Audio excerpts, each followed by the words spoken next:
The Alternative Dig Talk. Real issues, real talk. Hi Rogers, can I ask you something? Shoot. What does corruption mean? Well, summarily, corruption is abuse of public power for personal gain or for the benefit of a group to which one owes allegiance. For example, when a public office is abused by an official accepting or soliciting a bribe. By the way, private people can be corrupt too, like bribing police officers to escape fines. Okay. So exactly how does that concern me? Well, do you pay taxes? I guess, yeah. What does that have to do with this? Everything. Because those taxes you pay are supposed to facilitate services you use, like water, electricity, roads construction, medicines in hospitals, name it. Okay, that is much bigger than I thought. But it can be stopped, right? Well, yes it can, although it may not be as easy as it sounds. And here is the reason why. Corruption roots are grounded in our country's social, political, economic, bureaucratic traditions and policies. So, what has kept it going this long? I mean, why don't we stop it? Well, the main reason why it has been here for so long is because institutions are weak, either as a result of poorly defined ethical standards of public service, weak administrative and financial systems, or ineffective watchdog agencies. What can we do to stop it? At a national level, we must focus on strengthening the independence and effectiveness of public institutions that fight corruption. At a personal level, we must commit to never giving a bribe. I promise I'll never give a bribe. Well, that's a great decision you have made. Me and you now have to spread this message to all our friends. If we all do our part, corruption will be no more. This message is brought to you by Alternative Digital.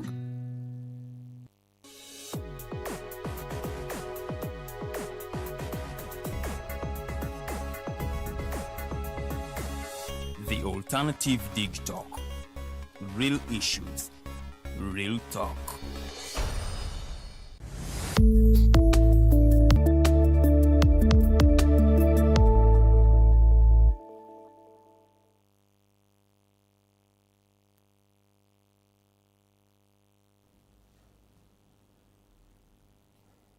Today, the 31st day of this particular month of March 2025, the UMEME, a company that has been working to distribute and and distribute electricity and power to various homesteads in the country, is going to be marking its exit from Uganda's market economy. This South African company will be handing over to the government of Uganda through the Uganda Electricity Distribution Company Limited to be able to do everything that is required of electricity or power supply in this particular country.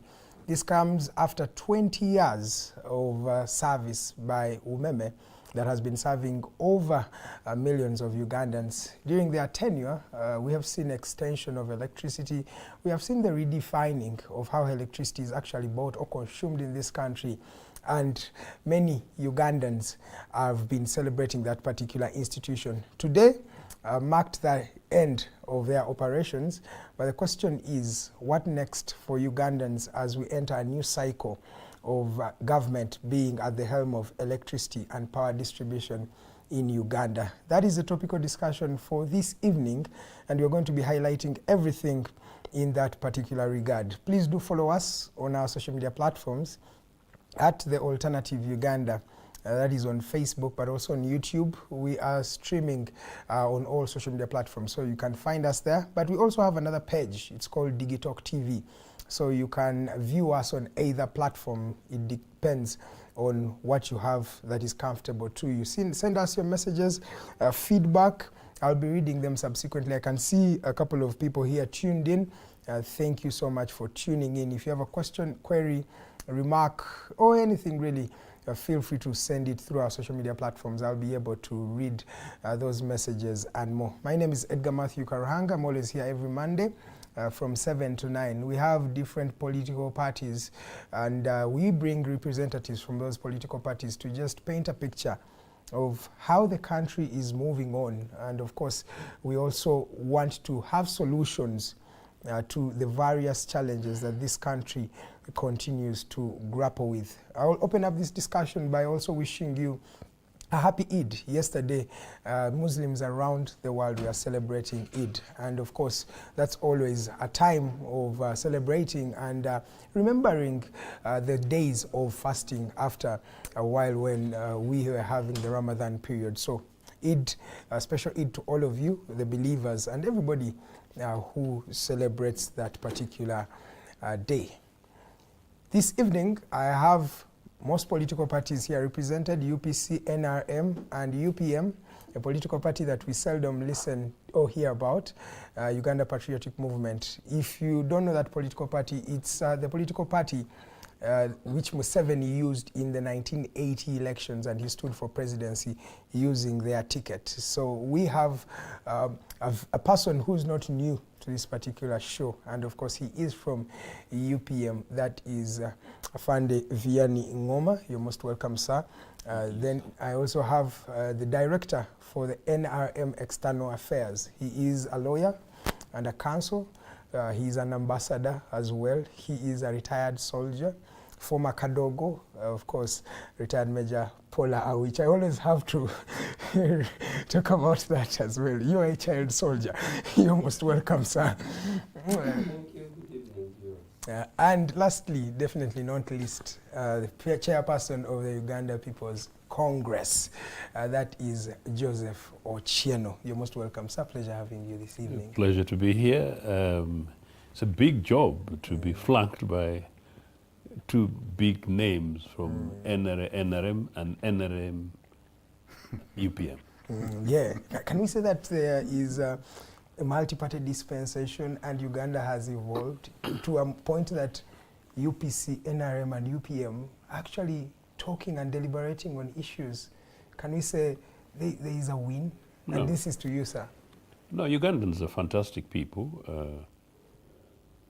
don't think questions of political parties, political organizations, political ideology, or perhaps even this very particularly sad one, which is the politics of identity, Yes. necessarily is the thing for average Ugandans. But people in politics tend to use partisan division to break up our people and then to seek power. Thankfully, politicians who are not people in politics, politicians who are people who are driven by values and ideals, would never use those because they'll speak issues, and politicians, you find them in UPC. Okay.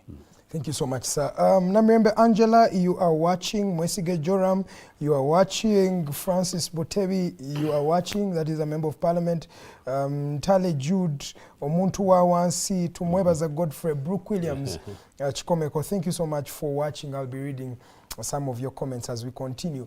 This evening, I'm privileged to have Mr. Vianney Matovu Ngoma.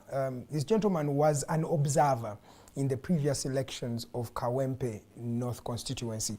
He wrote a report that he handed in, and I want to just take a few minutes to help us understand what were some of your findings, because I was privileged to meet you the day before the campaign itself at the venue, the Tally Center, and I was having an argument with you saying that you do your work of observing and you write these reports, but do they even matter? Do they even change a thing? But first, what were your findings and what next? Creator Ochieno is laughing. Now, the problem is one. Yes, sir. Legislation is a legislation of having people suppressed. So election observers should be an independent entity checking and making reports that could go direct, not even checked by parliament, assented to correct the situation. Because since 2021, where election suppressions and killings were registered, reports we handed them in, but it didn't change.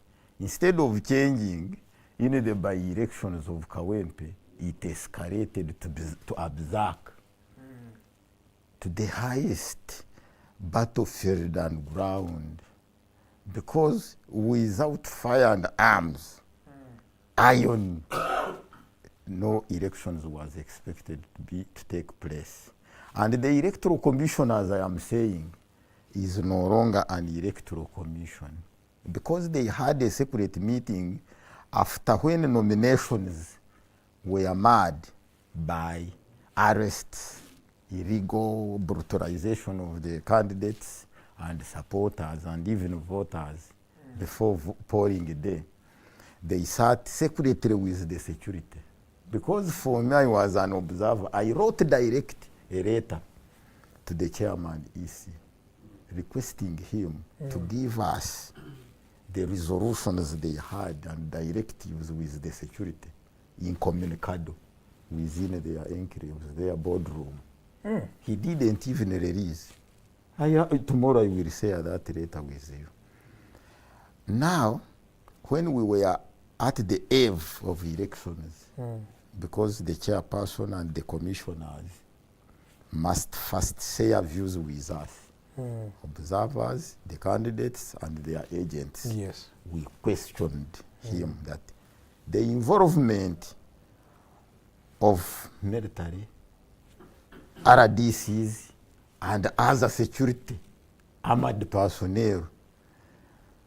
I don't think armored are those machines, the human beings, because those machines cannot bring themselves in the field involved.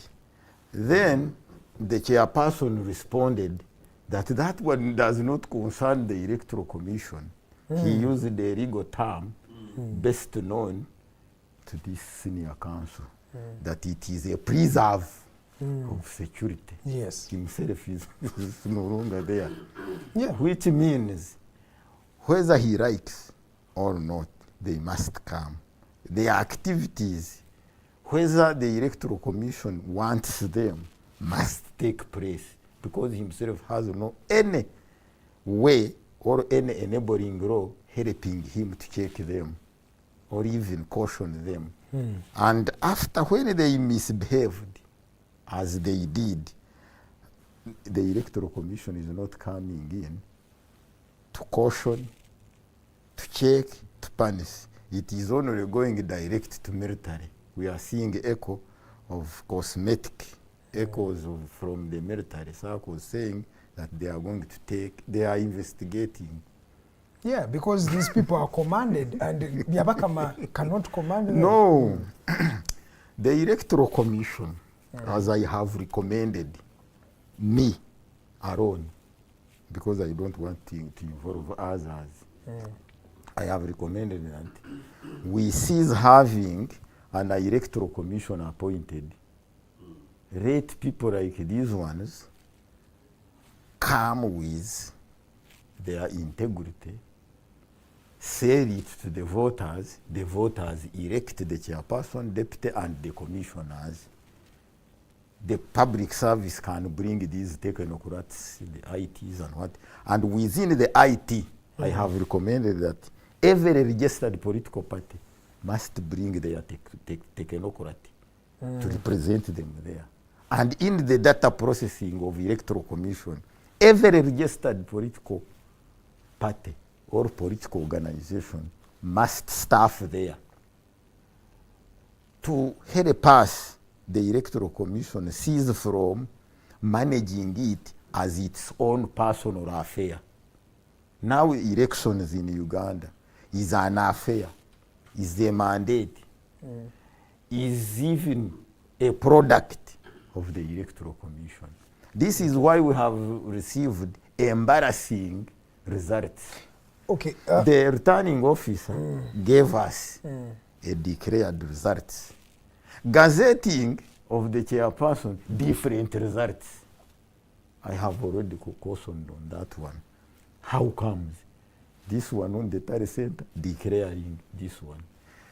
The one who has been remitted the results, which I am sure already see if they are like a chameleon, they change within the transmission. But the one who gazetted the results which are beyond the ones, and at the Tari Center, I don't know how it came about. There was some of the DRA forms that were contested, these ones who were at the polling station have different. This one remitting different, which are being read. So one political party also says that they were free and they were unfair and not free, those elections. And the law separates so, as you're regular, saying, free, and fair. According to what you're saying, that means there are some inconsistencies. It was not even regular, free, and fair. So does NRM have a point? Yes. Who appointed them? If it was mishandled by the Electoral Commission. Since NRM was to court, since you're saying there's a lot of irregularities, so does NRM have a point? For the NRM. To say that you are qualified. Exactly. You are qualified. They need to go to court. For the NRM to go to court Just a minute. was crying for. But you said there was. No, but you have registered. But you have said everything. But wrong. the machinery that was oppressed was not NRM Okay, lastly, Matovu, there was also so another. an unaggrieved party to go to court. Okay, my question sure. is, there is also another election that was there, the one for the councillor, Kazo Angola. Did you notice what transpired in that election? Where a big agent of NRM, where Honorable Bargahari, where he was, that's where that councillor got problems. And the flag bearer of NRM. Yes. That's where that polling station was vandalized. Yes, that's the polling by station. the order and instructions of Honorable Bargahari. And even the boxes were shattered and innumerable arrests conducted. So going to court, they were trying to beat the conscience of the observers. Okay, as we are speaking right now, they have withdrawn the case. Let me bring you in. They have withdrawn the case. When you withdraw, you have lost. Okay. That's how they lost. Honorable Joseph Ochieno, they have lost the case. Is there something you want to add on as we also talk about other issues? Not really, but to the extent that I find this a very deep topic. We thought we had sort of left it behind, but considering the fact that we have an authoritative observer with so much detail, warrants a revisit. And why? Because, as I said, Mr. Museveni went to the bush in 1980, allegedly on the grounds of rigged elections. And, you know, the result of going to the bush has been massively atrocious to this country. People died in Luweero. People died in the environs of Luweero. People died at Kampala, where NRA sent little boys and girls to throw bombs in the streets of Kampala. The economy suffered. Yes. The image of the Republic of Uganda suffered. I will say it for the first time officially on television, that amongst the key things I spent my sad exile from NRA was actually trying to demystify the myth that NRA had painted extremely negatively about the previous Ugandan government, particularly led by UPC and Obote in the 80s abroad. Terrible image, to the extent that I can't go to some, because some of them I have to write, that I remember meeting, and I don't want to go too far, I remember meeting a very senior member of a revolutionary global political party that UPC massively supported in the 60s and early 80s. And we met at a conference in London, and this gentleman was sort of telling me that, oh, you know, sort of we betrayed them, meaning, and it took a conversation, because I was generally shocked in the conference, it took a conversation after tea and me again later revisiting their country for this to come out that actually it was froth that what they'd got. So he had this thing that, look, you know, in the 80s, Obote II government, you know, the government was so horrible, and in any case we had lost elections, which wasn't. Fast forward, you know, I've said for 45 years, NRA cannot single out one parliamentary constituency of 126. They cannot. And I've challenged Museveni, I've challenged his lieutenants, I've challenged his legal guys, I've challenged Otafere withdrew out of this kind of thing. I've challenged our terrible friends in DP who cleansed the process of bringing in Mr. Museveni to prove one parliamentary seat which was rigged in favor of UPC, number one. And number two, one parliamentary seat in which the irregularities, the kind of the crude war, of course not, the crude war we saw in Kawempe, one parliamentary seat in 1980, where the kind of irregularities that happened in Kawempe did happen, resulting in a UPC victory, but which, if there was a by-election, the outcome would be the other. Okay. It didn't exist. To the extent that 2 years later, Obote called a meeting for religious leaders and other stakeholders to try and create a settlement, and asked Paul Semugere, and that's why I say so strongly, and Paul Semugere died a friend, that look, if you have substantive evidence in the presence of all religious leaders, including Cardinal Subuga, if you have substantive evidence, my suggestion is you go to court. But in the preparation of bringing this and gathering into this august meeting, you know, if it is found out that you have critical evidence enough to change the figures, my government would resign, pending the process of even going through the process of court processes. Okay. This is on the record. Semugere kept mum. That's why I said so strongly. Our terrible friends in DP. It's Cardinal Subuga who came and said, okay, you know, things like that. So it is bad. Why? Because fast forward beyond that, the conversation today is a conversation about an economic criminality that has led us to UMEME. And what is it? Brought by who? NRM, the guys who claim they're revolutionary and liberators. Yes. The Hotline Show. My name is Edgar Matthew Karanga. We are 27 minutes into the hour of 7. These inconsistencies you mentioned, sir, have been there in various elections. In 2006, they even said they are there, but they cannot warrant us to change the results. You have seen the same inconsistencies in 2011, 2016, and 2021. Let me come to you, Director, sir. What do you think about what these two gentlemen are raising, those particular issues, the inconsistencies, these unrelenting issues that continue to come up? And what is your comment on some of his submissions as an observer? Now, a few observations. First of all, the observer intrigued you, the moderator, because he elaborately said so much was wrong in the election.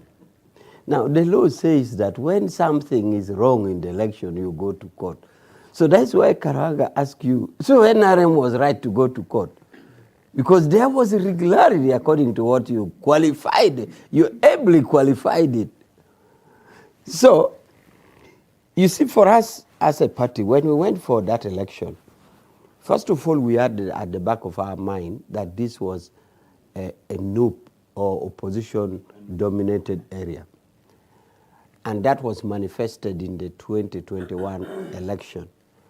However, what we thought was that we could play a clean game, basing on the assumption that from 2021, when we started implementing our manifesto, a lot could have changed.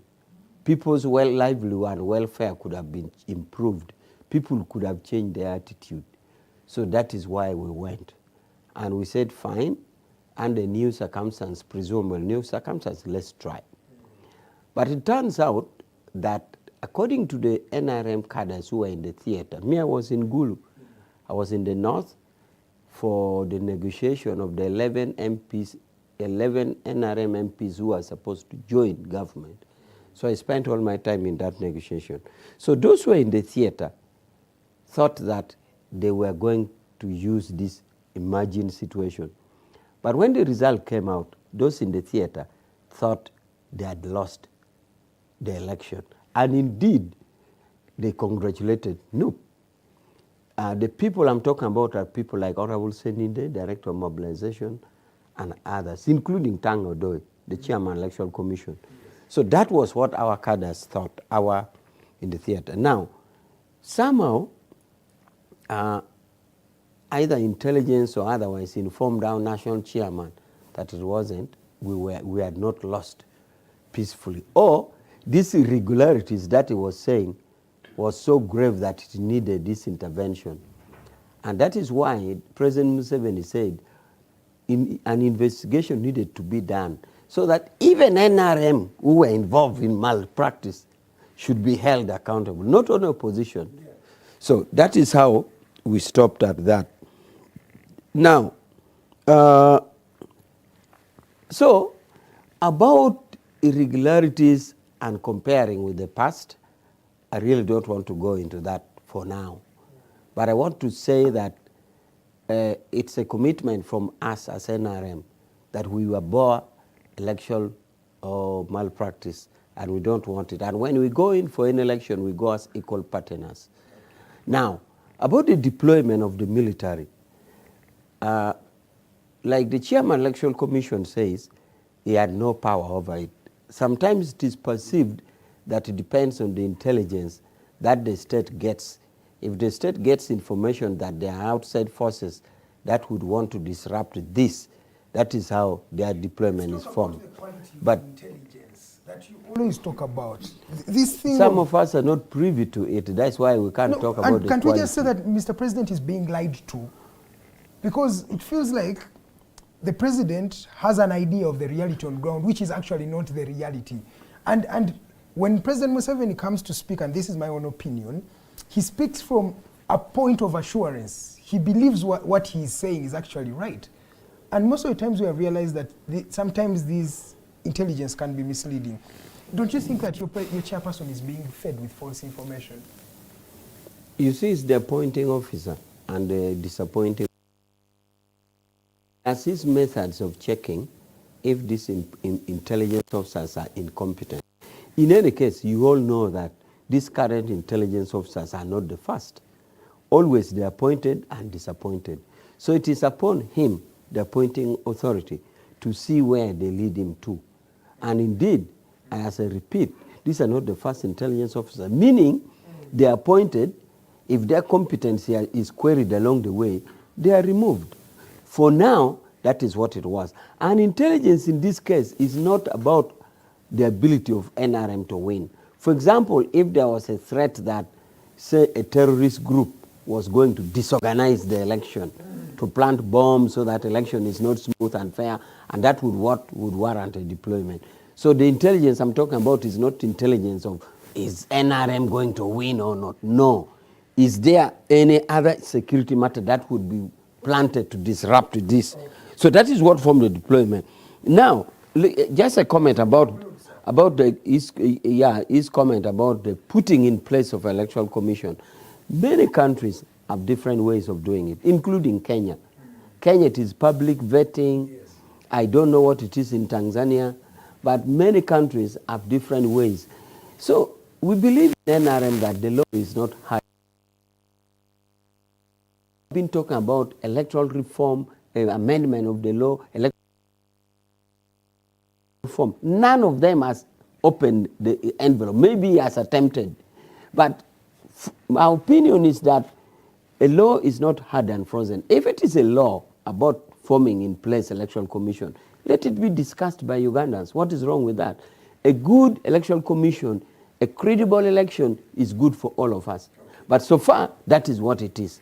There are many recommendations that were made that have not yet been implemented by the Electoral Commission itself. But let's not talk about that. But it can't implement itself. It is supposed to be put in place by other people. So they have not yet been put in place. But you're still watching the Hotline Show. Gentlemen, there is an issue of HIV infections increasing, especially in rural Uganda. And people these days are forced to procure these ARVs. That's a very big issue that I wanted us to talk about. But there is a question that a gentleman called Brooke Williams Chikomeko asked. And he says, ask these guys, should Parliament accept the request for 39.4 billion and go fight in South Sudan? Ask these, I think you would use gentlemen.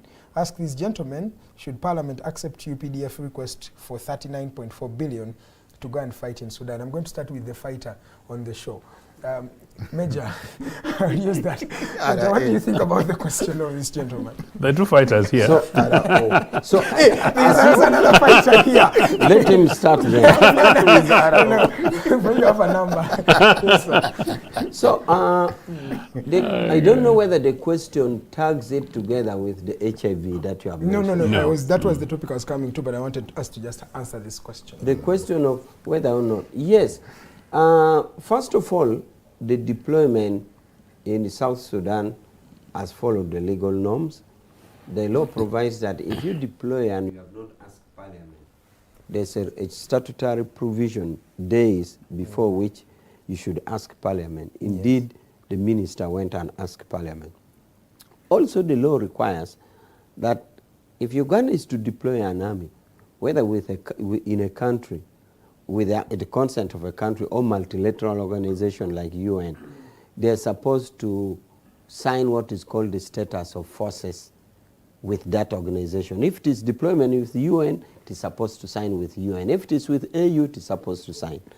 Now, government of Uganda signed this with the government of South Sudan some time back. Now, justification of why our army should be there was put in Parliament.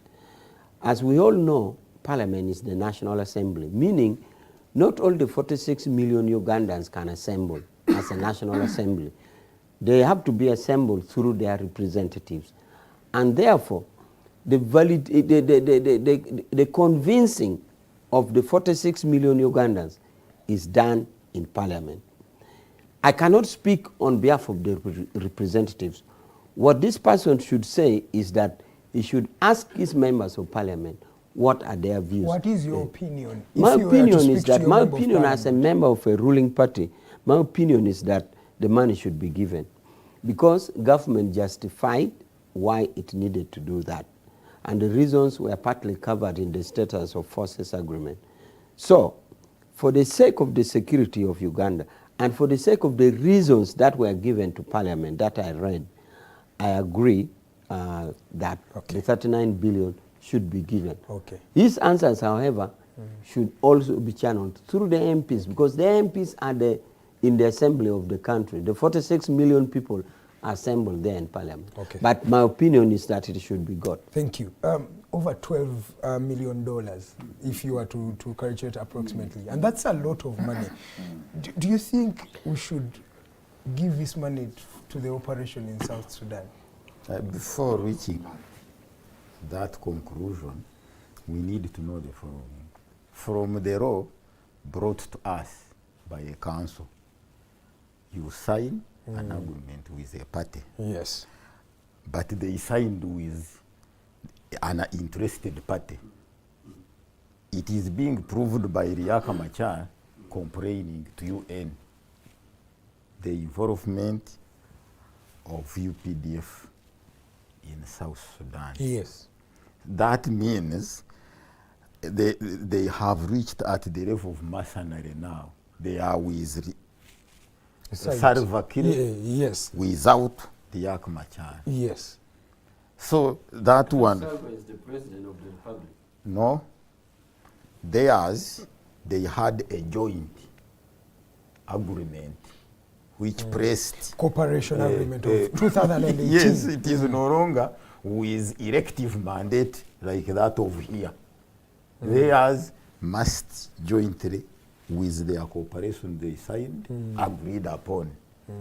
As it is one-sided, us supporting, we are at the same time being rebelled as supporting one side. So are we acting as mercenaries? Yes, because now I am a party. I'm giving an example. Disagreeing that I'm not in agreement with you. For you, you are paying. What does that drive to? That's what is changing it. If it was like the period of late Garang, no problem. It was joint agreement. Agreed by even the population itself there. So but now, to answer the question, these $12 million, should we? They are not supposed to be remitted for that work because themselves whom we are there for, or as a regional security, let it be East Africa, let it be Central, let it be whatever, or IGAD, they are not within that. Okay. Because we should be wise enough withdraw our troops from there. Okay. Honorable Joseph Ochieno, is this our battle to fight? But also, where do you see this ending? Do you trust your parliament and your leaders to or not to pass these funds? Who are my leaders? Parliamentarians, your MP. Your MP from Nagongera. Those in the assembly. Look, Those in the National Assembly. this is a very serious matter. It's a very serious matter at a time when we're going to be discussing another national theft, how this NRM regime privatized public utilities, most of which were founded and built by Uganda People's Congress for the people of this country. This afternoon, I stopped over at a pharmacy and I was having a conversation with a fantastic young Ugandan. And by the way, these guys give me hope. 24-year-old, extremely brilliant, knows everything Ugandan, substantially thinking forward, but she's stuck at somebody's private pharmacy, a nurse, to try and earn a living.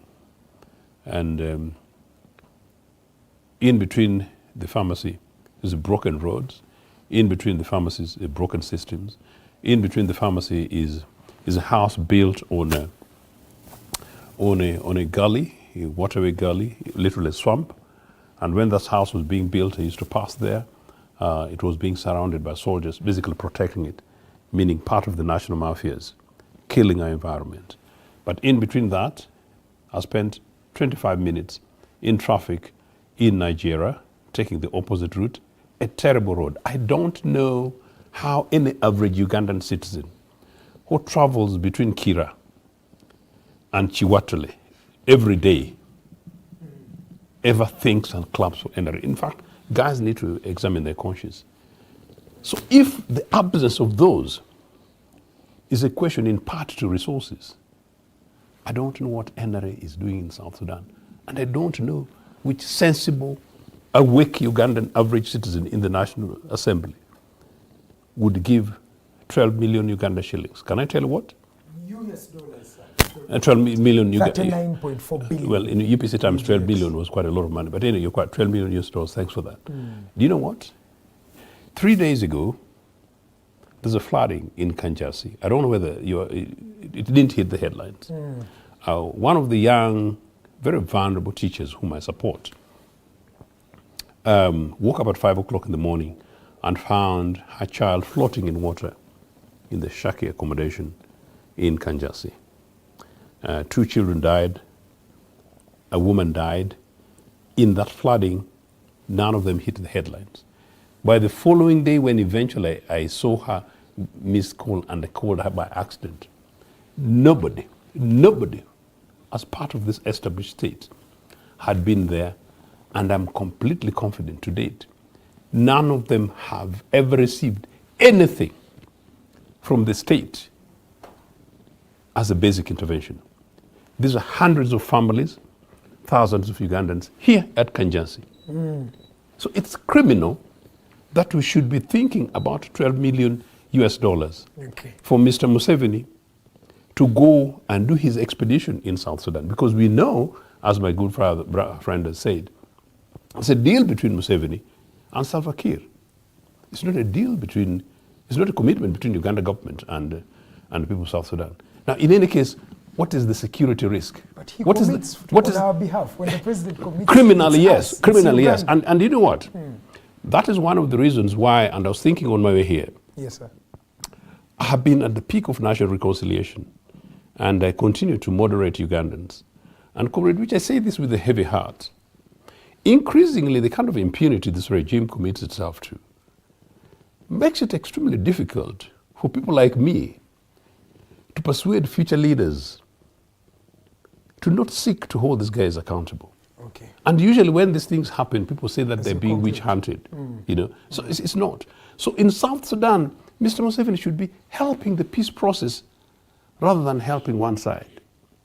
You know, number two, quite clearly, Riek Machar, who's a party, you know, to the peace process in South Sudan, you know, is under house arrest. And finally, Yes, I found something very interesting, and I think this was doing the social media rounds, that apparently Salva Kiir told, and I don't want to box Comrade Rich on this, you know, that Salva Kiir allegedly told Raila Odinga that he should ask permission from Mr. Museveni on whether or not he should see Riek Machar. And I was quite surprised actually, because when Raila was setting off from Nairobi, I was generally quite optimistic because I do commentaries on some of these things and I advise on some of these regional issues. And so I actually thought that it was a very good sign and a good intervention. Yes. And even when Raila was on his way to seeing Museveni, I hadn't it known, and I was quite happy that he was coming to see Museveni, I hadn't known that he hadn't met Riek Machar. It's a very unfair system. So the people in South Sudan, by the way, I know you're taking my time on this. I mean, you think I'm taking time.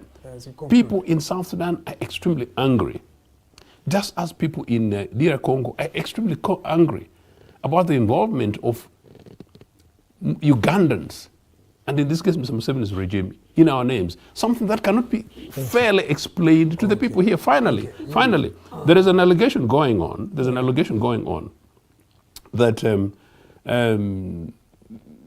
know, some of our people are dying in Congo, and there's an insufficient explanation to our people. So I can go on and on and on. So no, I think Parliament should not approve this. Honorable, which in just a minute, sir. In a minute, one. On the issue of whether or not Uganda government signed with a petitioned person in South Sudan. First of all, the status of forces agreement being implemented was signed in 2014. And I do believe, because that is the agreement they are working on. Now, yes, a government signs on behalf of government. The Attorney General of that country is the chief legal officer of that country. So I don't know this call for Riek Machar being here and Salva Kiir being there. The state of the forces agreement between the two countries was signed in 2014. Even if it was signed today, I do not think a government is in vacuum because of an agreement. A country cannot be in vacuum. There's a government in place, there's a president in place, there's an attorney general in place. So whichever they sign, is signed on behalf of that country. So that's what I was also saying. Yes. Two, yes. Is that Congress seems to import a lot about rumors. So, you know, in Parliament there's a rule that you are not supposed to bring rumors to the House. Rather, you make news in your discussion and the newspaper pick. Okay. Now he's repeatedly picking this rumor. In this country, rumors can actually... No. Because of times, I'm not going to give... By the way, we shall have that conversation. No, very quickly. Julio Hill Josh is watching live from Luemiaga, Zimbabwe. Thank you so much for watching. Honorable Ochieno, I'm going to come to you, but this time around on the issue of HIV infections, especially in rural Uganda. People are being forced to buy drugs because they cannot get these ARVs. That's one of the claims that we have got. And most of these people, I hope Comrade Rich will not call that a rumor. Infections. I was going to tell you in this country, rumors actually have an element. You are talking about rumor in DRC.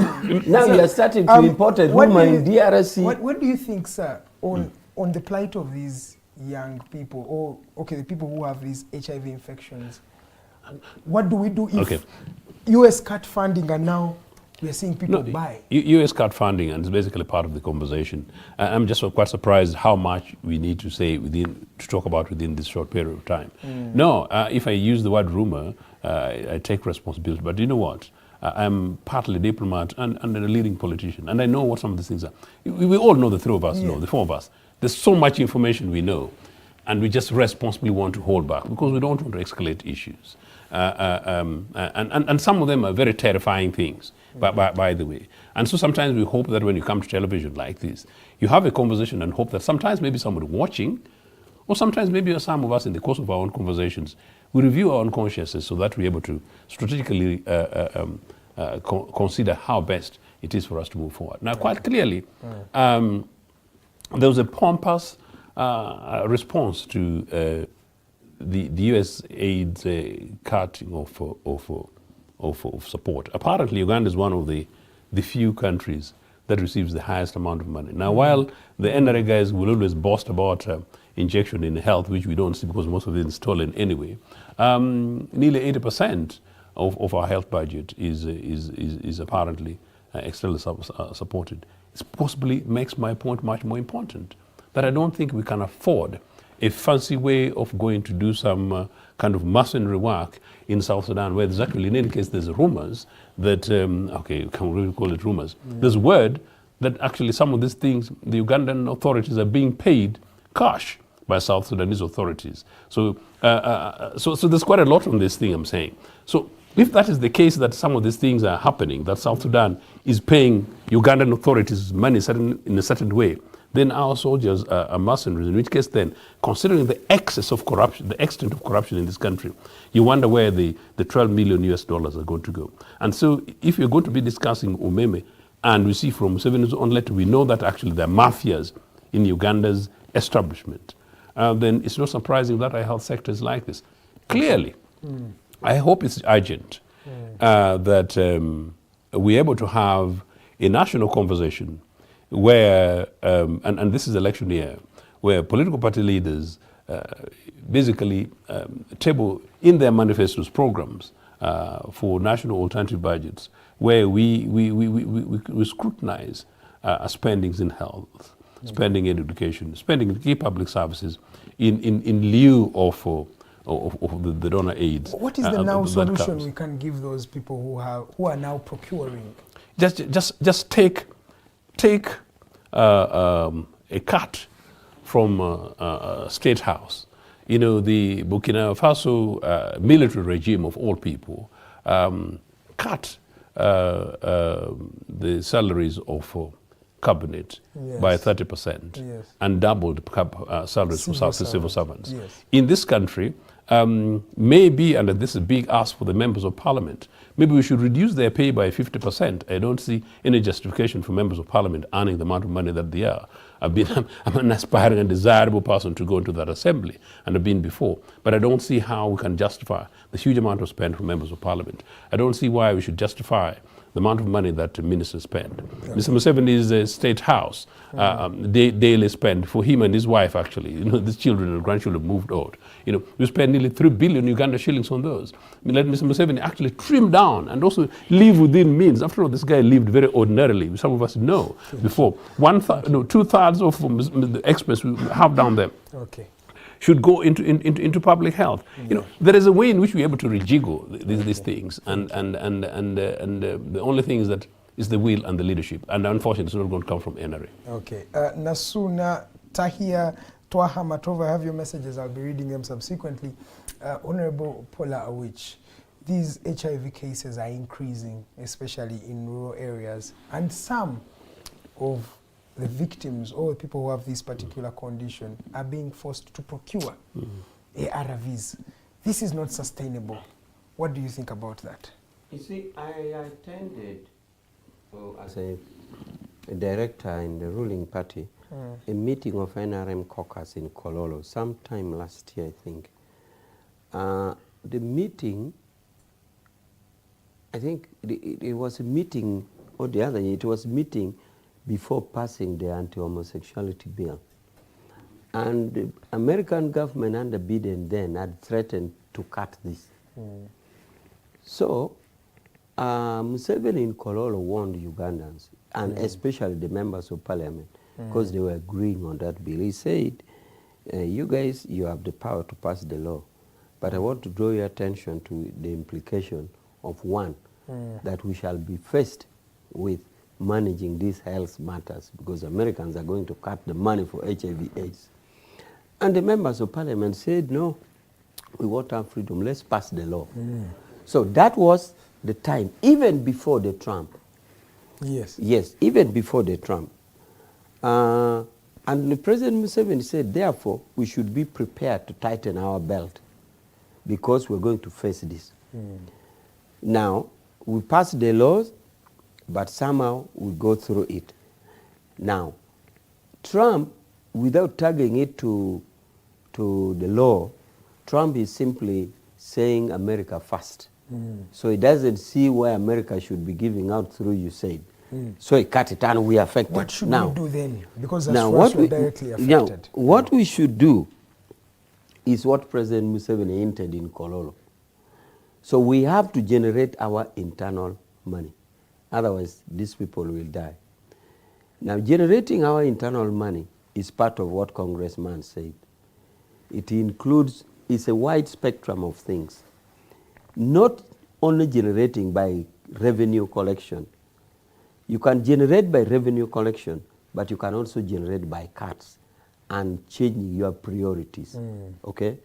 So, and I believe that it is not only Uganda being affected, the entire world. In fact, in Africa, it's a call to Africa that we must manage our own affairs as Africa.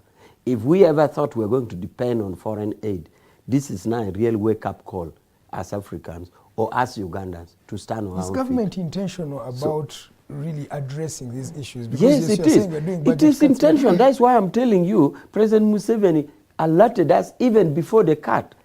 In fact, he alerted us in connecting it to anti-homosexuality law. First, we want the results. Because by then they didn't act. The Americans didn't act. They have acted now. You see, yes, sir. The President Museveni was just warning us, but the Americans didn't act. Now they're acting now. So now the warning now comes in place. You said, yes, it's now a call to say, please, can you now talk on your independence? Okay. So it is internal now. And internal revenue collection, as I said, does not only mean more URA collection, Uganda Revenue Authority collection, but it also means the prioritization of priorities, including the voices coming like those spent on Sudan. These are part of the voices. And remember, the voices that the country make crystallize into a decision. That is why you have this discussion. Who can tell? Maybe their voices will be heard. Yeah, they will be heard. Somehow, as a country and as a continent, we must come with a solution. Thank you so much. You're still watching our Hotline Show. My name is Edgar Matthew Karuhanga. Brooke Williams, you say I personally had a conversation with many people from South Sudan. Those people are angry with Ugandan president. Nasuna Tahia, you say I'm following in here at Muduma. Please ask retired Major Awich's comment and opinion on the death of an expectant mother who lost her life and baby due to traffic lockdown associated with the president movement in Kampala. We heard of that story. Then you also say shout outs to Honorable Mayanja Muzukulu wa Mukajanga. Libawa, you are watching. Then I also have a message from Twaha Matove. You say Oluzunguruka. Let's take a break. This is the Hotline Show. When we come back, I'll hear in from Mr. Matovu, and we'll also be talking about the UMEME exit of Uganda's system. Let's take a break right about now.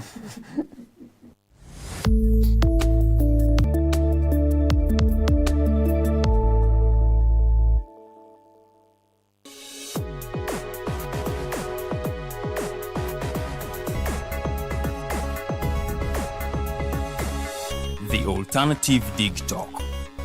Real issues, real talk. Hi, Rogers. Can I ask you something? Shoot. What does corruption mean? Well, summarily, corruption is abuse of public power for personal gain or for the benefit of a group to which one owes allegiance. For example, when a public office is abused by an official accepting or soliciting a bribe. By the way, private people can be corrupt too, like bribing police officers to escape fines. Okay. So exactly how does that concern me? Well, do you pay taxes? I guess, yeah. What does that have to do with this? Everything. Because those taxes you pay are supposed to facilitate services you use, like water, electricity, roads construction, medicines in hospitals, name it. Okay, that is much bigger than I thought. But it can be stopped, right? Well, yes it can, although it may not be as easy as it sounds. And here is the reason why. Corruption roots are grounded in our country's social, political, economic, bureaucratic traditions and policies. So, what has kept it going this long? I mean, why don't we stop it? Well, the main reason why it has been here for so long is because institutions are weak, either as a result of poorly defined ethical standards of public service, weak administrative and financial systems, or ineffective watchdog agencies. What can we do to stop it? At a national level, we must focus on strengthening the independence and effectiveness of public institutions that fight corruption. At a personal level, we must commit to never giving a bribe.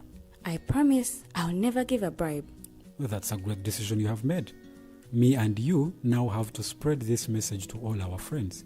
If we all do our part, corruption will be no more. This message is brought to you by Alternative Digital.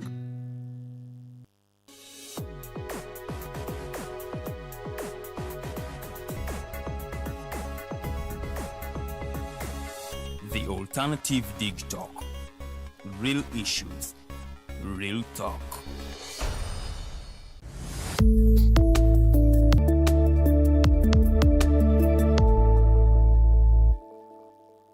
Gentlemen.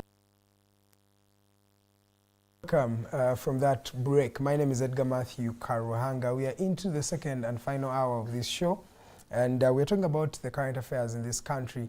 As we went for the break, we're talking about the increase in HIV infections, especially in rural Uganda, and some of the accusations that these days people with this condition have to actually procure medication on their own. And this is something that is not sustainable given the cost itself of the drugs. Let me bring in Honorable Vianney. What's your comment on this particular issue of the HIV infections, and how can we go about it really? For me, I will not handle a symptom. I will go to a cause. The causality of this is Uganda Revenue Authority. Whether you like or not, we shall fail to procure. And the government will lose that constitutional role of it, of health and security at the same time. Uganda Revenue Authority and Uganda Investment Authority, they were supposed to help Ugandans to invest.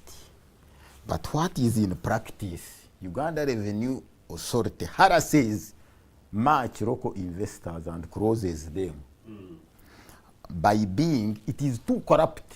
I would like this director of mine to allow people in his office who were harassed by Uganda Revenue Authority to close their business and investments here in Uganda. That's when you will know that Uganda Revenue Authority is not helping us, is helping foreigners. For the foreigners, tax holiday, free land, for investment and everything. But for us, even mine, they closed it. So how does it directly affect? Mine, they closed it. Matovu, I called them, this Revenue Authority. I informed them, I'm here, I've started this factory. I didn't hide. The Commissioner General, Uganda Revenue Authority, sent an investigator, came. Sent the second one, sent the one to train us on a scapegoat called tax education. After that one left, they came and arrested. I want you to link it to how it and affects. When they have already, they are showing us that this government has grabbed our wealth. When they arrest you with Uganda Investment Authority, they take you, you may find my director is not aware, they take you to anti-corruption court. Am I corrupt? If I can show you those documents, and they are terrorists, they come in a terrorist way, armed, ganged, and their arrests is not lawful. One of my partner, when they reached at his home, when he was there, they arrested his wife with young kids, took her to Nakao, closed her for the whole day. Then they went to one of our second partner, they arrested his 2 children. I don't know whether my children knows that I'm here. Or I started the other. Mr. Matovu. And they don't know there. Mr. Matovu, with the fear of sounding cynical, Uganda, I want you to link it. Please link Uganda it because of time. I will link it. Uganda Investment Authority, helping foreigners, not helping local investors, to pay revenue, which will be converted to the money in the treasury to help government take its constitutional role of pay, because in the constitution, heresy is for the government. Because it is expensive, it cannot be managed by a sponsor, a well-wisher, or an individual. That's why those who were making the constitution sent that road to the government to correct revenue, because now at stake, as I'm talking, what caused the war and anger of expressing, of exchange at Kororo with His Excellency. But His Excellency, because of those people ring-fencing him, didn't know why. Because one of the traders asked, who is leading this country? Was literally meaning that the president is an innocent guy there, but Uganda Revenue Authority is routing Ugandans, crossing businesses. Because of time, please link it. Now, yes. To pay, to save them from paying by themselves, you must have an income called tax levied from the investors. Uganda doesn't have their own investors who will pay tax, and even businesses to pay. So, diplomatic relations, the deterioration of diplomatic relations, it is the one which is causing this backfire. It is being manifested and exploded by Uganda at first, being a member country of UN and other regional bodies. All regional international bodies were in Uganda. But because of us leaving our enforcers mistreating them, they all left the country. Okay. Which means they took an incriminating report. Which is, you know, these diplomatic people like Trump cannot say that I'm withdrawing because of this and this, cannot disclose. Can say, it's a lot of money. No, they have how they will do it. Why is it that the pinching outcry is all over? Uganda? Thank you. No, it's everywhere. We are seated it's here. all over. No, okay. that one is not even showing a bad name that we are hunting for this country alone. They may say we have crossed globally and internally remit it. Thank you so much. You're still watching the Hotline Show. I'm going to start with you, Honorable Major Pollar, which government to manage electricity in this country, it's no longer in the hands of UMEME, a private contractor. What do you think about this new phenomenon? I think it's okay, it is normal. You see, at the beginning, some of us wondered. And that is why many voices kept saying the UMEME agreement was a raw deal. If you put it in the simplest way... What do you mean a raw deal, yeah? It's that government was losing money for no value. If you put it in a simple way, UMEME, first of all, doesn't own electricity. It doesn't have it. UMEME, without owning electricity, was getting lots of money for what work? Managing and distributing electricity. So how do you manage what you don't produce? You're not the producer of the good, you are not there. So they were just like a go-between. So, and there was debate in Parliament, and it is on record, but somehow the wisdom at that time took it that let UMEME do it. Collect the revenue. Collect the revenue for what you don't have, what you don't own. Is it yours? And it is huge money they are paid. And they get by it. that time you didn't have the capacity to manage it. You did not have the technical wisdom. So was the argument.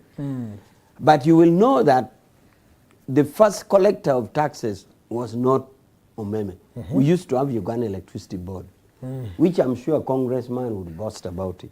Of course. Yes. So, how can you say, therefore, that there was completely zero capacity when there was Uganda Electricity Board which was doing it? Therefore, UMEME can go. They have tried their best. We thank them for that. But now, the owners of the electricity, that is the Uganda distributor, there's Uganda generators and then the distribution. So at least the distribution are near the generating. They can be one and the same company. Okay. But you have the generating and the distribution. Therefore, if we choose to have the distribution and managing it, therefore, at least you can see that they are going to manage what they are distributing. Okay. They are managing what they're distributing. What are some of the advantages of government over UMEME? One, it owns it. That is one of the advantages, that it owns it. It is distributing what they own, what they generate, what they produce. That is one of the advantages. Okay. And also the other advantages is that the closing sum of money which was being paid to UMEME and repatriating to South Africa now remains the Ugandan money. That is it. And of course, this would be on the higher echelon, the management. Remember, UMEME management was basically foreigners. But now that means you're creating jobs to citizens.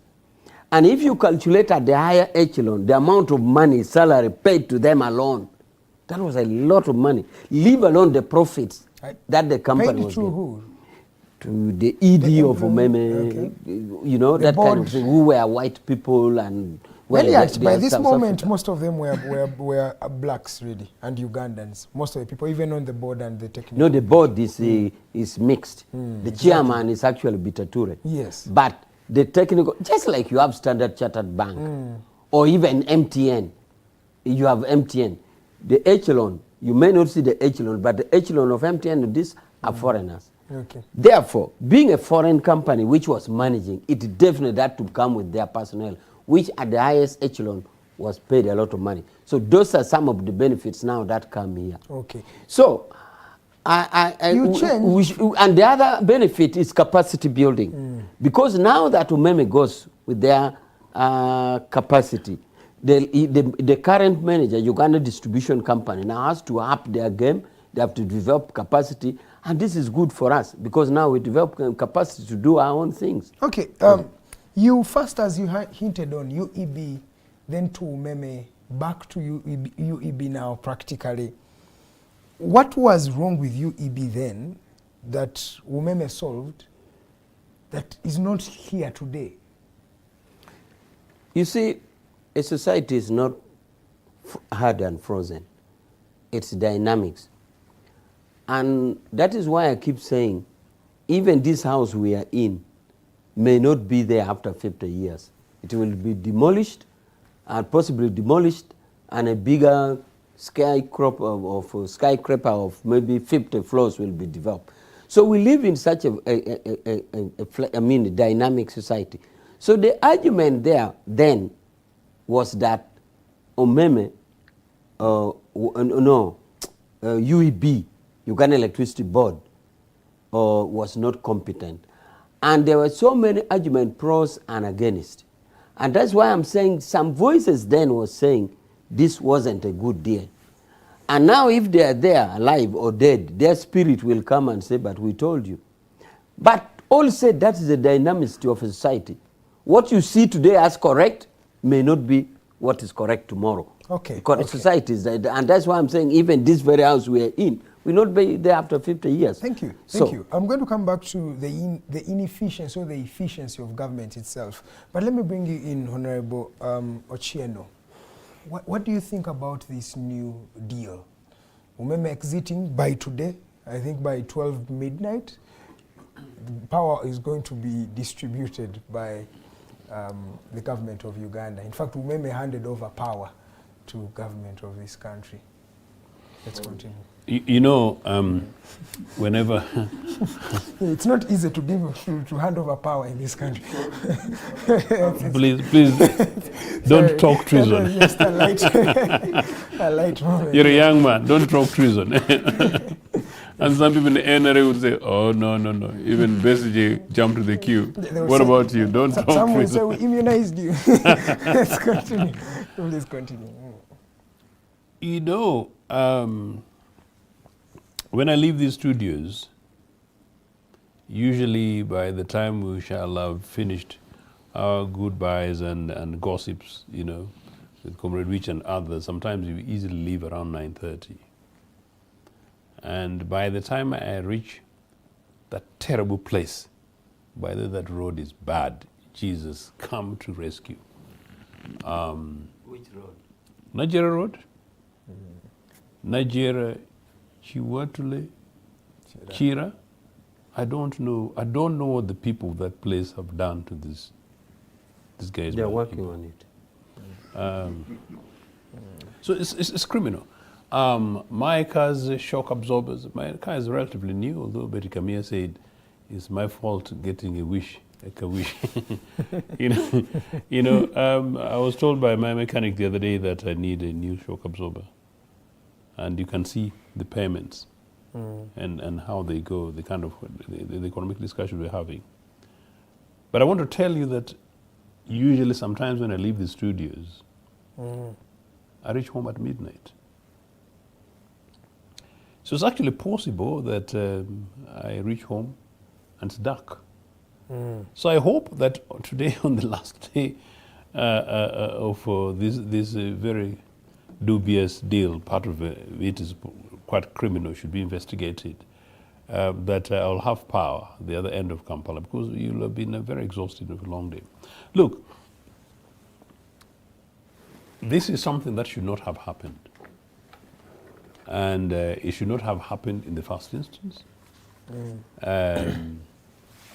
I have notes sent to me privately by someone who was a senior public servant, who said that the minister, the deputy minister, the permanent secretary, and another official who were involved in the discussions, the deal between UMEME and the government of Uganda, that all of them should be in Luzira. In the Ministry of Energy? The Minister of Energy, the minister who was then responsible for working out the deal at the time, should all of them be in prison in Luzira.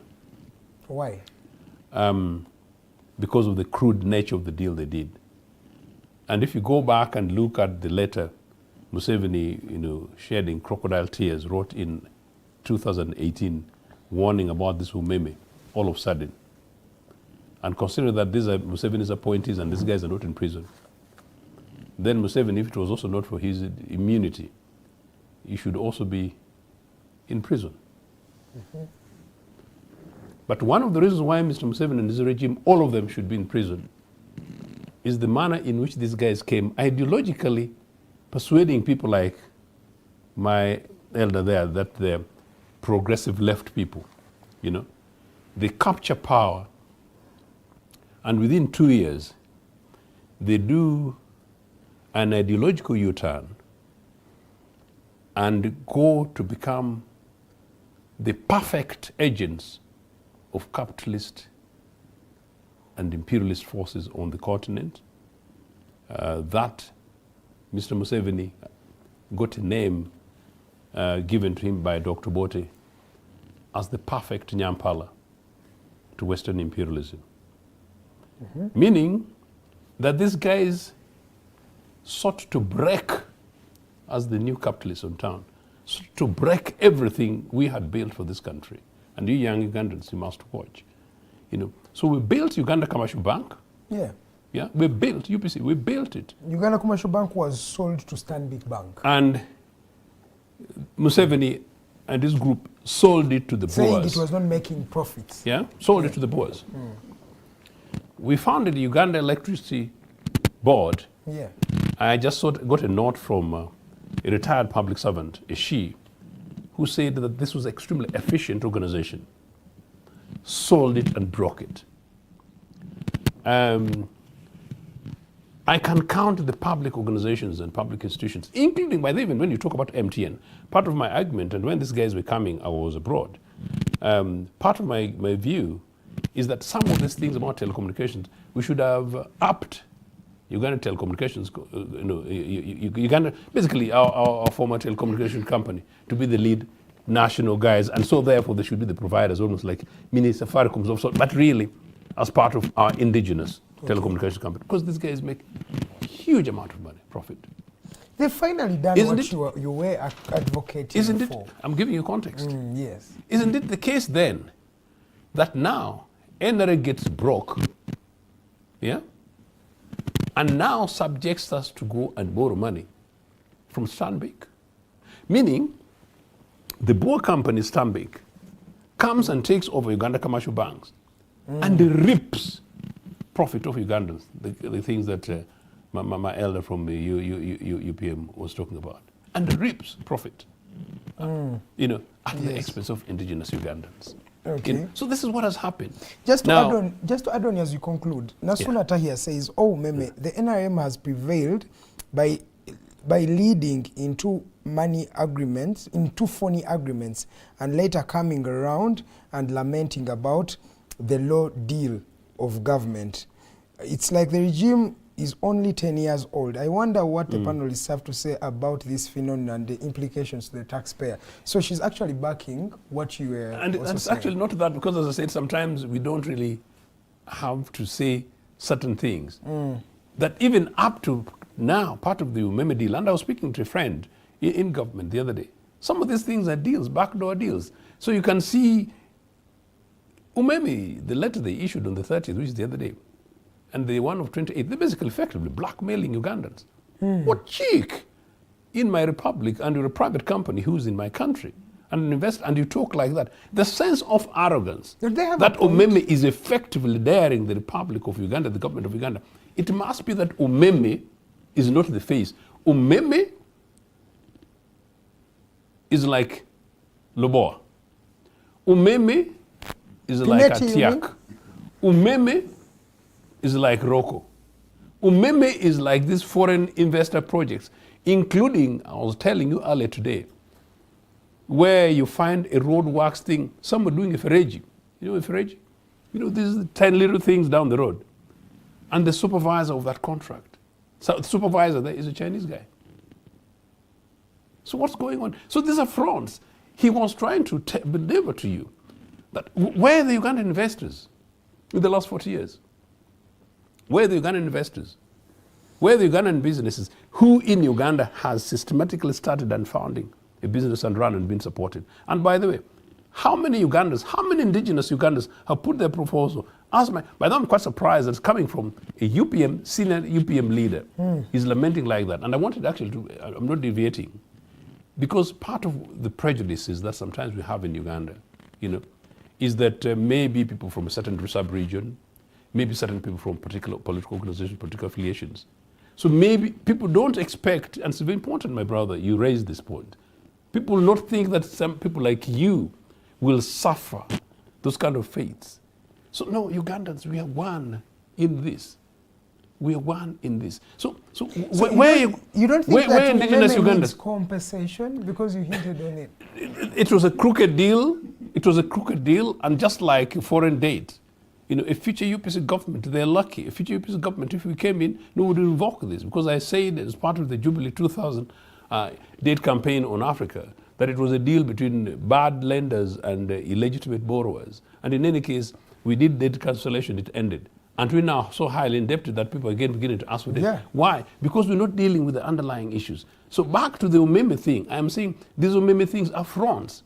Just imagine which private company, which Ugandan private company would go to South Africa and talk that language? Which investor?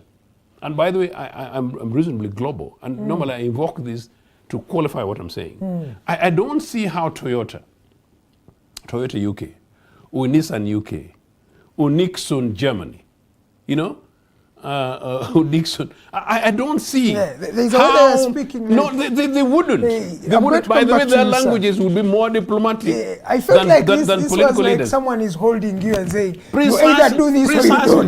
you don't. You have my money. But if it lapses, and That's correct. And just to finalize this, yes, as you conclude, sir. I'm not surprised that when I even look at Mr. Museveni's letter of 2018, that maybe I might even be compelled, Ugandans might even be compelled to think that because people are asking, why now for UMEME, you know? People might even be saying that, well, maybe this return to Ugandans' hands is another deal. People are making money. No, because also the new electricity company has the word limited at the end. So I'm asking, is it limited by guarantee or by shares? Who's the owner of UED? I don't know. That's what let me first bring it. Just to conclude, no, if you don't, just to conclude, that's what I'm trying to say. That look, why don't they simply just return these things to Uganda Electricity Board as it was? Okay. We resume. Museveni apologized to Ugandans, says we got it wrong. We're ideologically in whatever. We had froth. You know, Ugandans. We played you guys up. We apologize, let's start afresh. Okay. Because you know what? It's not a foundation that was not existing. All these things existed before and they were excellent. Okay. Honorable Vianney, what do you think about this phenomenon and why the mistrust? Why is it that people mistrust government? This phenomenon, yes, sir, as it goes to mercantile, it was an economic plunder and scavenging hunt of the economy of Uganda. Yes.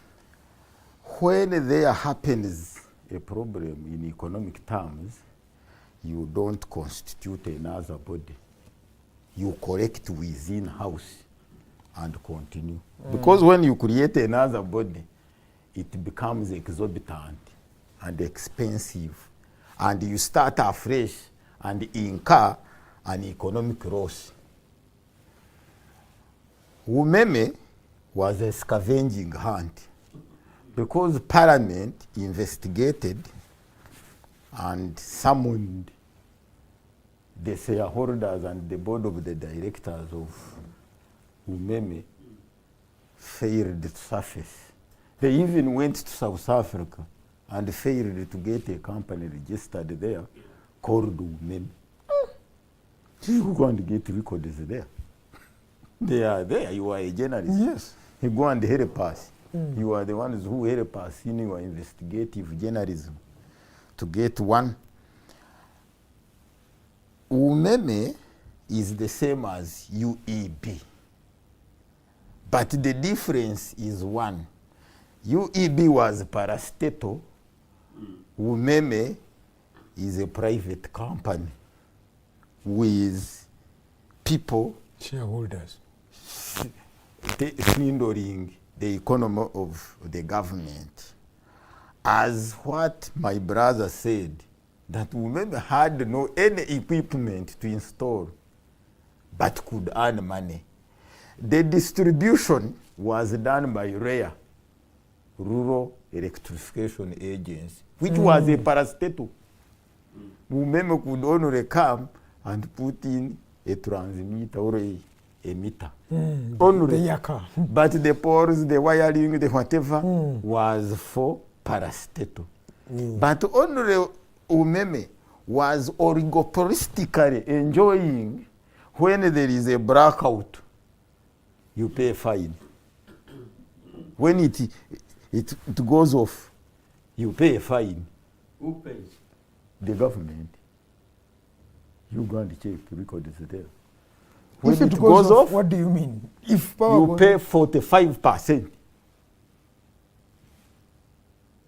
When the power goes off, you pay 45%. I think what he's saying is yes, under that agreement, government guaranteed that we shall generate you power so that you collect. Now, in the event that we fail to generate you to collect, and maybe explain some of the power cuts outages that are unexplainable and have complained about included on this program. Why? So people are doing deals. Root us steadily and smartly. I repeat it. Now to root us steadily and smartly, buy out. What does buy out in mercantile roast mean? the contract has ended. Buyout. What does it mean? That language being exercised in Parliament. Buyout could mean, it could mean that I pay you, you get out. no, you in lieu of leaving your contract, I give you money so that you go. You go. What, didn't they get profits? Did they incur a loss that you are compensating? What happened? Buyout for who? And the buyout was a conflict of economic vampires. That's correct. The Parliament approving so much. Auditor General with so much. And other players with so much. Yes, sir. In trillion dollars. So Not true. that one Don't was a target of making us fail to have electricity. Because when you enter into a loss, because we are receiving it back, having lost a lot of money. And now, the Attorney Generals, those Solicitor Generals and the Parliament legislators, they have their steady characteristic way of blindfolding us. When they are coming back to a mistake, they change words. UDCEL was supposed to be UEB. Because they knew that they are going to suffer embarrassment, they changed it to UDCEL, which is similar to UMEME. It is not a parastatal. You have lost with a private entity, sold back to a private entity. Where is the solution? No, they think this is a government agency, by the way. That's the thing. Limited by what? Uganda Electricity Distribution Company Limited. I was also hinting on By that. sayers. Limited. The last part, limited. We don't want only those words. Limited. Let them come out with articles and memorandum. Okay. If it has articles and memorandum of association, that one is not a And maybe I think it would be very important for Comrade Awich to help us partly formally as a part of government, but also true as a lawyer. Because I find that actually much more intriguing. Because even the concept of buyout would actually be you're relinquishing ownership, you know. But, you know, UMEME did not own Uganda's electricity. UMEME basically just came to contractually. When you are buying But they own some assets. I think originally According to them, but they controlled, they managed, you know, what part were they? So if they owned, then your Yes, statement would be that's the statement would be a contradiction about them not owning the poles and the wires and some of the other infrastructure. Yeah. So I think it's very important for us, for Because Ugandans, according to them, it's very that's important for where Ugandans to know the commission, that yes. UMEME is leaving the electricity generating back, leaving it to Ugandans and it's going back to the hands of Ugandans. And so that the guarantee is that this funny company, you realize I'm not referring to, is equivalent to Uganda Electricity Board. Because if it's not, then I think we need to come back here and have another conversation. But because also, really, is it a government agency? And No, but that's the point. That's what And I was we'd going like to to know, ask yes, sure. Honorable Awich. But before Awich you come through, there is a message for you. She says, salute to Mr. Vianney of UPM. I think we need to hear more of what the real UPM was. So Okay. kudos to yourself. Honorable Awich, what do you think of that particular, some of the submissions they have made? Now, I want to also say that by the time Uganda moved from UMEME to something else, if my memory serves me right, there were 3 entities which you need to put bare. There was generation, which is separate. There was distribution, which was separate. And there is UMEME, which literally is just to read the meter box and collect the money.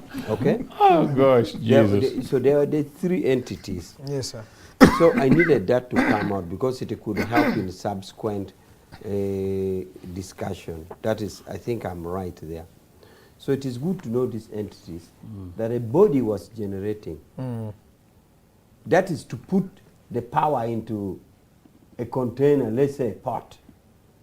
Generate this power, put it in a pot. Now from the pot, there was a body to distribute it. Now from distributing it, then there was a body to collect the revenue, which was the UMEME. Now, the detail of each operation, especially UMEME, was contained into the document that they signed with government. And this brings out the element of buyout. Buyout in this case, it is a provision under the contract or under the document. Like you have employer-employee relationship. Some employers have a provision that I am employing you for this. Should I want to terminate you, I will pay, I have a right to terminate you, but I will pay you 3 months in lieu. Upfront. Or some employees, some employers said, if you want to resign, pay me 3 months, because it is that money that I will use to recruit somebody else to replace you.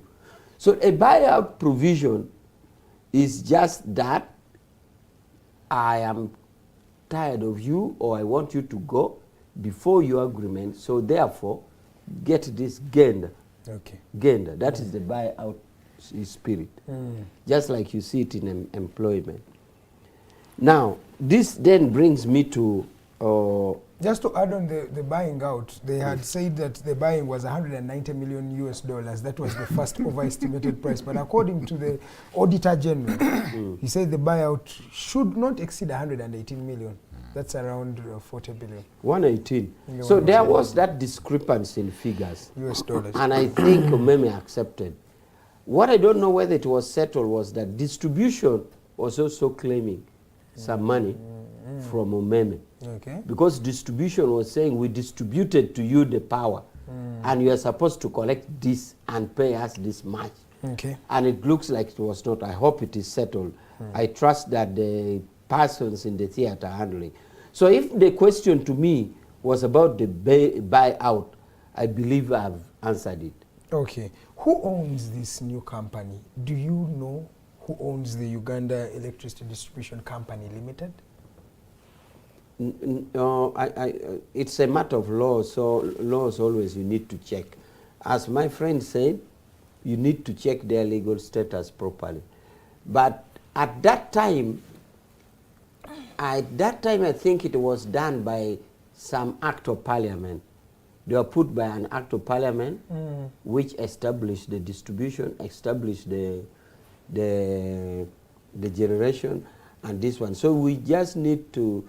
It's a long time past, and I can tell you that a good lawyer is not the one who crams the law, but knows where to get it. Exactly. So I think I need to check. I'll see if that entity is legally binding. It's all legalistic. Okay. Then we also have regulators. In fact, let me just call it this. Police and government agencies, specifically police and the barracks, have not been paying for power. And these are some of the reasons as to why some of the people are saying this is part of the compensation that is supposed to be paid by government.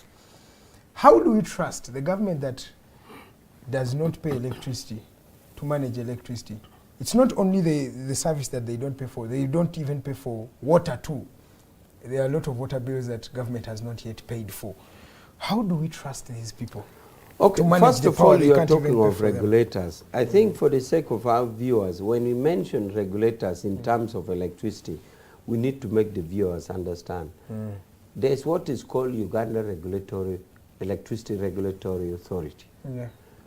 Now, this Uganda Regulatory Authority is also a birth by the law to do regulation like it does.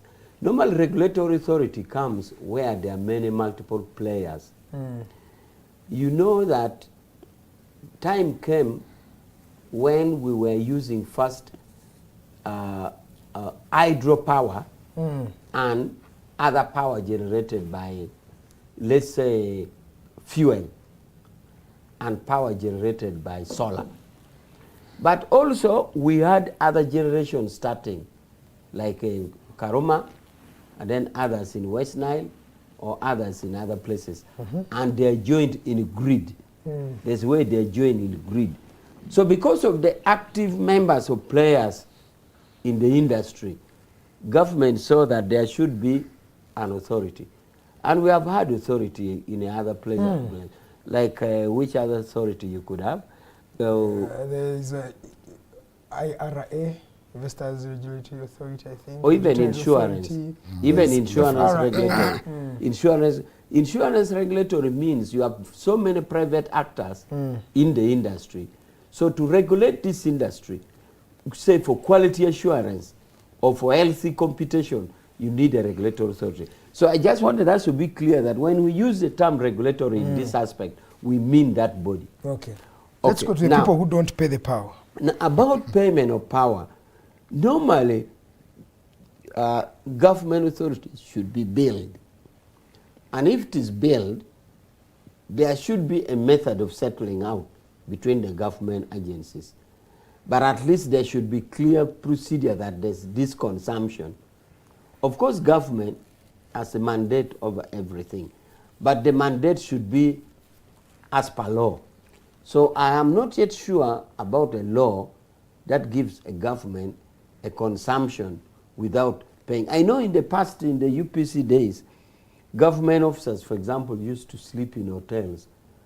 Then there were government hotels.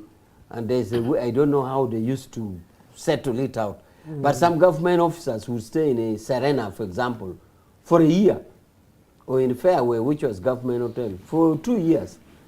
But all in all is that if this is an illegal consumption, then there should be enforceability. Enforceability to the extent that there should be a bill known, such that even if Mbuya Barracks is consuming this matter, it should be known that it has consumed, but it has not been paid.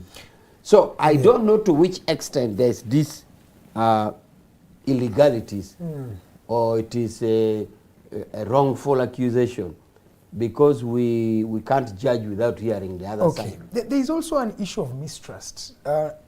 People do not mistrust any program, or some people do not mistrust programs that come from government.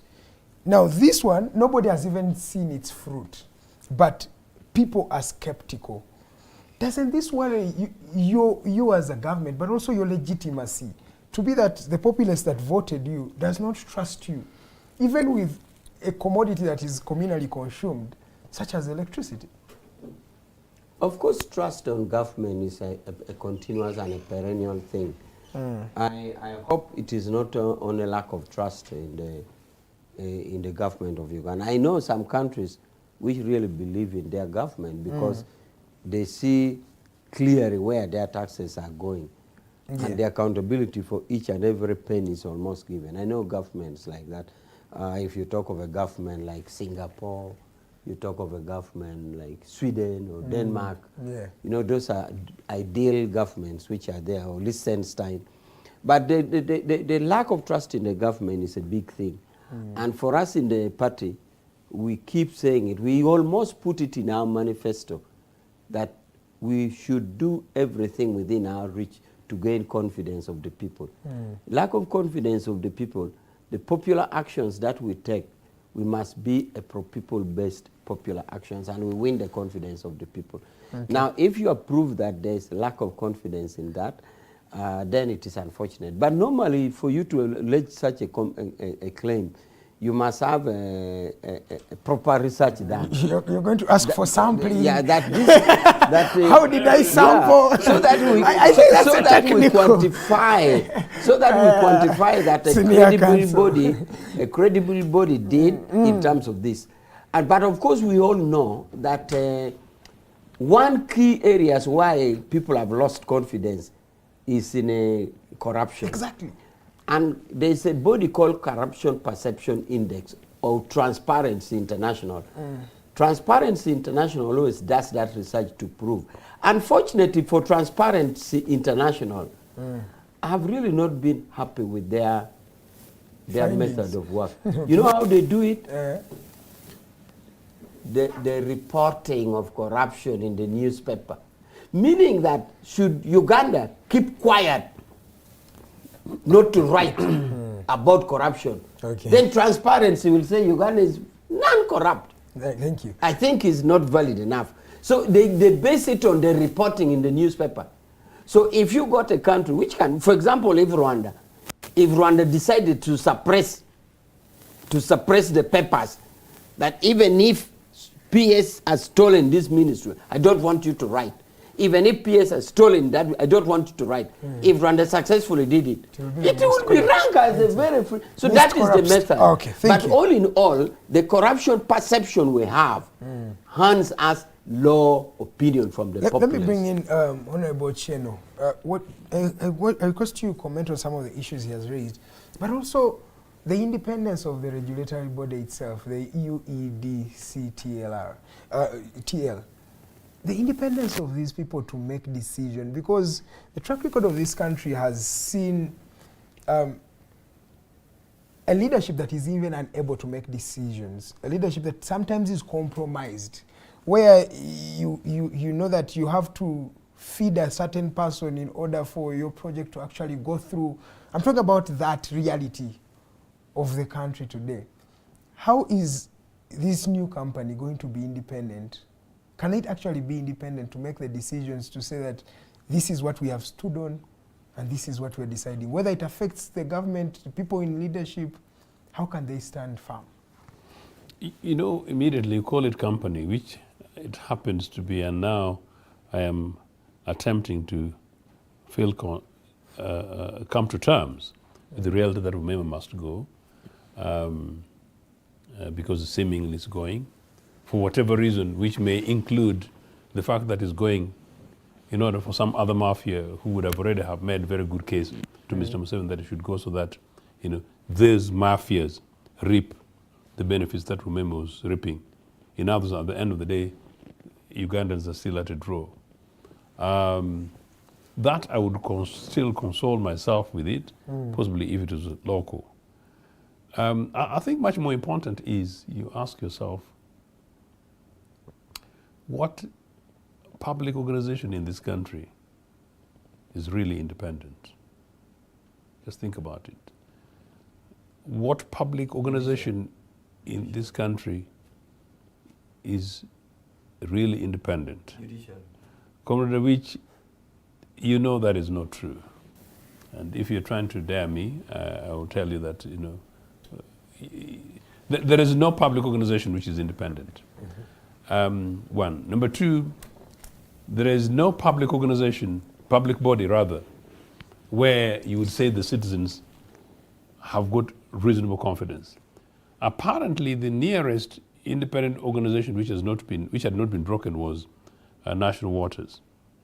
I relate with a number of senior people there, but I wouldn't actually call it still the cleanest organization. It's just an efficient organization. So, and just to debunk some people who think that because we were having that argument earlier on, and some people think that the driving licensing body is actually, they were saying it's most efficient, and I want to inform them that this is not actually a government entity. This is a private contractor. No, that so is absolutely. People should know that. Yes, and so it begs the question: where are Ugandans in all these things?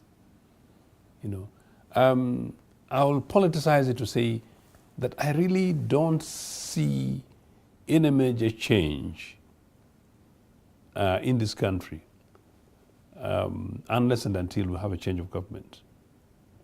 I'm afraid it is as stark as that, and it's not a political statement, but it's a factual reality statement. Now, Comrade Awich is right also to suggest that when normally governments would get very concerned if there is public opinion, there's a lack of confidence in them. Yes. But those are democratically elected governments.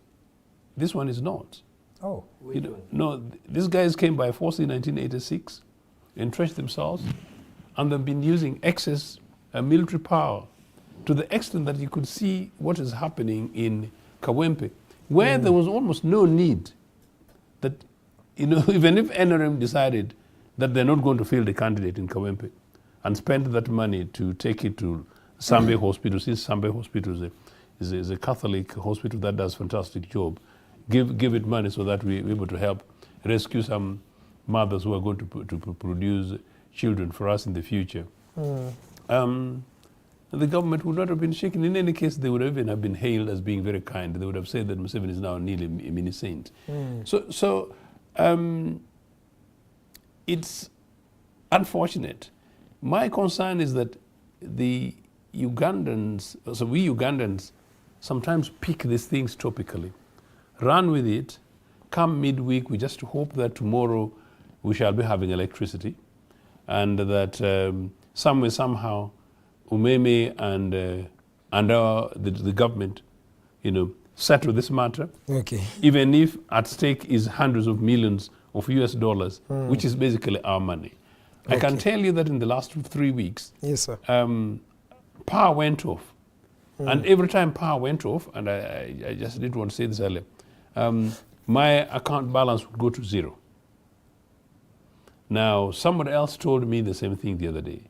Now, it may not be very prevalent, to the extent, therefore, that I was asking myself, should I have a lot of power? One of my nieces was suggesting that we should have a lot of these things because these guys are very disorganized. So that tonight maybe we need to buy more. That's what everybody is saying. Then another argument, which did not come from me, but a sensible argument, was that it's actually possible that this could be UMEME's dubious Boer propaganda, Yes, to sir. make Ugandans buy as much as possible power for them, to make profit from us. Maybe it's not. I think whatever it is, Yes. we are not going to get confidence from this government today by them responding to our plea. Thank you. I think what is going to happen is that more Ugandans engaging more and more of this debate and conversation and recognizing that NRM has been around for 40 years. They've failed politically, they failed economically, they failed socially. To the extent that they came and found public bodies and broke them up and lost monies in billions. And that even Mr. Museveni recognized that some of these people should be in prison. We should simply say that, well, elections coming, let Ugandans mobilize and basically seek change. We change, and then in the course of the changing, we look at political parties and organizations with political visions and values that are able to re-stabilize our national economy and build and invest in our economies and in our peoples, rather than investing in dubious foreign friends called investors. Okay. Innocent Ainebiona, thank you so much for watching. You say, and UMEME has quit with its electricity. We are in darkness. We are in darkness. And Vianney, are we also politicizing this matter? No, we are not politicizing. We are not. This is economical. Yes. The economic matrix into this, there is this post here by Dr. Sarah Virete mentioning Musevenomics. That government of Uganda sold Uganda Commercial Bank to Stanbic Bank and Uganda Electricity Board to UMEME. Yes. Now the government is borrowing from Stanbic Bank, which bought UCB to pay UMEME, which bought UCB. Do you see? Now, It's half what I was saying, you but then- sold to get profit, Yes. but you lost the profit. You are going to the one whom you sold to get a bailout, to pay and fulfill the agreement you had for a buyout. And if you don't mind, what was the agenda? Yes, the and economic agenda. if you don't mind just adding that, nobody, and Edgar, you need to gain interest in this, and you young Ugandans, in all these sellings, can anybody tell you when we did this deal with UMEME, what the proceeds did? Like even Mr. Museveni in 2018 was asking that UMEME has been, was being given all this money. Where is the evidence that they built any infrastructure? Nothing. So it's actually a theft deal. Okay. It's a theft deal, and I repeat, it's a theft deal. Please conclude, yes. In conclusion, the economic agenda was to get scapegoats and a ghost company taking away the money and paying yourself, because the target in the structural adjustments was to get profits. Yeah. We should be getting from the treasury paying direct to UMEME, Yes, sir. if it so needs. But now when you find that we are at a crisis, bringing back a government company, and you think it will be able, with insolvency, if it has gone to the hands of this lawyer, that is, Uganda was going to be declared insolvent. When you go with insolvency in economic terms and law, you are not best to move anything. Thank you. This is why you see people, they are coming in softly because they fear. They fear because what we talk. In fact, you media people, warehouses people, you need thankers. Nobody whom you can invite here and comes. Because you yourselves, you are also worried. Whichever we produce out, you discredit. Maybe. Okay, it's okay. That's why people are coming let me in. finish. Let's end with the Honorable Awich, Retired Major Awich. I'm going to conclude with you, but please answer the question that was made by this lady called Tahia. Please ask Retired Major Awich his comment and opinion on the death of an expectant mother who lost her life and baby due to traffic lockdown associated with the president movement, especially in Kampala. Shout out to Honorable Mayanja Muzukuru wa Mukajanga. Is it a question? Yes, it was a question. I have heard about the reported death of a woman, I think, who was being rushed to Zambia, but because the security had saved the road for the president motorcade, so he couldn't reach the hospital. Of course, every loss of life, even one in the country, is regrettable. I don't think even Museveni would be happy about it, and it will get to him anyway, and he will show his displeasure. But these are some of the security inconveniences. It therefore goes into maybe a wake-up call for the security training. Soldiers and police officers are trained on various aspects, including crowd management. Therefore, the security training of the Presidential Protection Unit will have to be apt to say in their course of duty, how do they take such exceptional situations of a genuine mother who does not pose a security threat, or who is not pretending to be pregnant but is a terrorist, because that would be the assumption. So it will call for training to cover such exceptional areas, and I think this will be an eye-opener. But generally, loss of a life, whether it's of a baby, of the mother, or an old man or young man, cannot be tolerated as a government. So it will be investigated. Tanzania managed it. Nyerere, when he got independence, brought those who fought First World War and Second World War because of their age. And even the Kagera War, Nyerere didn't allow these young boys to command. Brought those of Second World War. Mnangagwa has bought it. When he, Yes, I saw when him. he got this CDF younger doing youngest, Yeah. has brought of 72. So if there was this man of mine, shouldn't have happened. Because for us we operated in more suspicious situations. We didn't commit these. Here, where is an enemy here? Which causes so? Where is the highest terroristic suspicion? Yes, sir. Which is tense Thank you. to make you, I'll give the last minute to him. they need to tell us they are more cowards. That is cowardice. Thank you. Honorable Ochieno, in a minute as we conclude.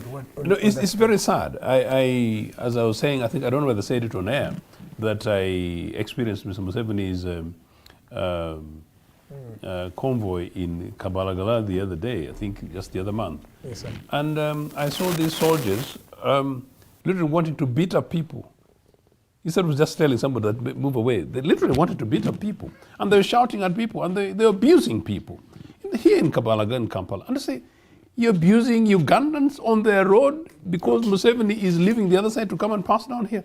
Really, my God. No, my point is, whatever it is, what is it that Mr. Museveni fears in Kampala? You know, Kampala is not Juba, Kampala is not Kivu, Kampala is not Goma. Mr. Museveni is allegedly the president of the Republic of Uganda. He should be our man. And if he's genuinely revolutionary, he should be walking in the streets of Kampala and being hailed like Oito Jock was being hailed. But whatever happens, young Ugandans basically wake up. We need a future. We need a future. We shall start from there, gentlemen. It's exactly 9 p.m. This is Okay, concluding remark. 20 seconds.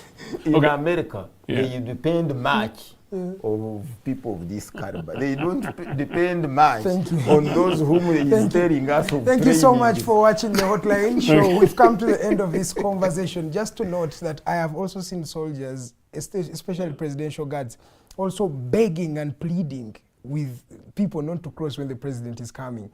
I literally witnessed this, and this soldier was saying, please, and he's begging someone. I'm saying, this man has a gun and he's begging you, and you're not even realizing that. So we should also commend them.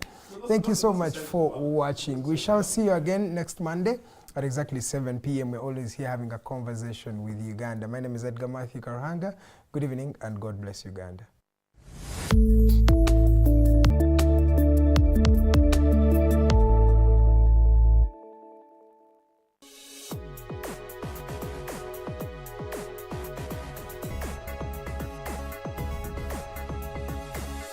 The Alternative Dig Talk.